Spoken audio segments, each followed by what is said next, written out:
मला आई मिळत नाही. आणि मग मी सांगत आलो, सांगत आहे, सांगत राहणार.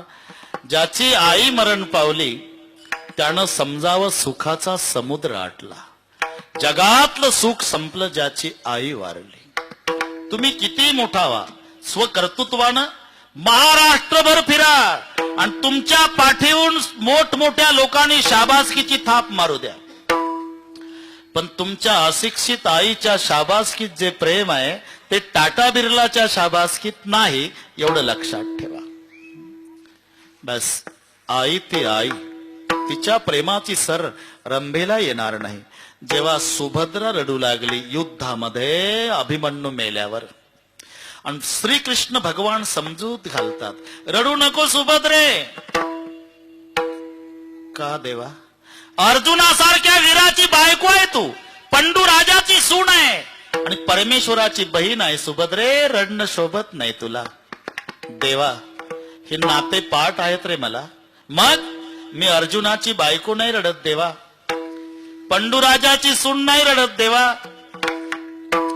मी भगवंताची बहीण नाही रडत रे देवा, मी अभिमन्यूची माय रडते. हे तुला कळणार नाही देवा. तू पुढच्या जन्मी कोणाची आई हो, तुझं पोर असं लढाईत मरू दे, मग तुला कळेल पुत्र मेल्यावर आईला किती दुःख होत. किंबहुना धनुर्धरा जो मातेची आई उदरा, तो मातेचा सोयरा केतुला पा. आणि म्हणून काही खर्च येत नाही रे बाबा. अरे कुत्र सांभाळायला खर्च आहे सध्या, तेवढा मायबाप सांभाळायला नाही. केवढा खर्च चालला कुत्र्यावर. टब मध्ये बसवून कुत्र शॅम्पू टाकून धुवायचं, कोऱ्या टावेलनी रोज टावेल बदलायचा, कुत्र पुसायचा टावेल, आजचा उद्या नाही.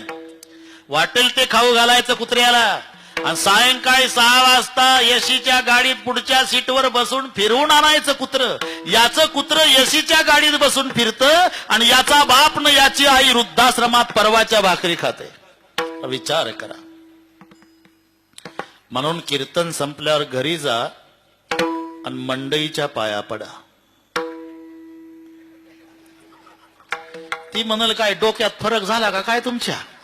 कीर्तन ऐकून आलो म्हणावं. हे सांगितलं त्या बाबानं? नाही, माझे डोळे उघडले म्हणावं. आज माझ्या माय बापाला वृद्धाश्रमातून घरी आणतो म्हणावं. ती म्हणाल घरी आणा, पण बंगल्यात नाही राहू देणार, जर्सी गाईच्या गोठ्यात ठेवतो म्हणावं. आणा माय बापाला. गाई दाटी वाटी बांधून एक कोपरा खाली करा. खर्च येऊ देत नाही तुम्हाला. माय बापाला 2 फाटके पोते द्या, 2 मळकटल्या गोदड्या द्या, 2 ताट जर्मनची द्या, 2 तांबे प्लास्टिकचे द्या. स्वयंपाक करू नका. मुलाबाळातून उरलेली एखादी भाकरी बायकोच्या चोरून पॅन्टच्या खिशात घाला. ज्या मायबापानं उसनं पासनं करून तुम्हाला लहानाचं मोठं केलं, त्यांच्यासाठी रोज एक भाकरी चोरा. पाप नाही लागणार तुम्हाला. मोटरसायकलने ऑफिसला जात असताना मोटरसायकल गोठ्याकडून न्या. का? जसे जनावर मालकाची वाट पाहतात, आमचा मालक चारा टाकायला येईल, तसं भुकेनं व्याकुळ झाल्यामुळे मायबाप सारखे बघत असतील आमचा लेक भाकर घेऊन येईल. गोठ्याच्या पुढे मोटरसायकल उभी करा. उतरू नका, तुमची वेळ वाचवतो. खिशातली भाकरी काढा आणि कुत्र्याला फेकता तशी गोठ्यात फेका. भाकरीकडे पाहू नका, सेनात पडली का गव्हाणीत, तुमचं काम झालं. तुम्ही ऑफिसला निघून जा. आता तुमची माय तिला उठवत नाही, घुसत घुसत घुसत घुसत भाकरीपर्यंत येईल. ती भाकरी आपल्या जागेवर नेईल. अर्धी भाकरी बापाला देईल, अर्धी माय घेईल.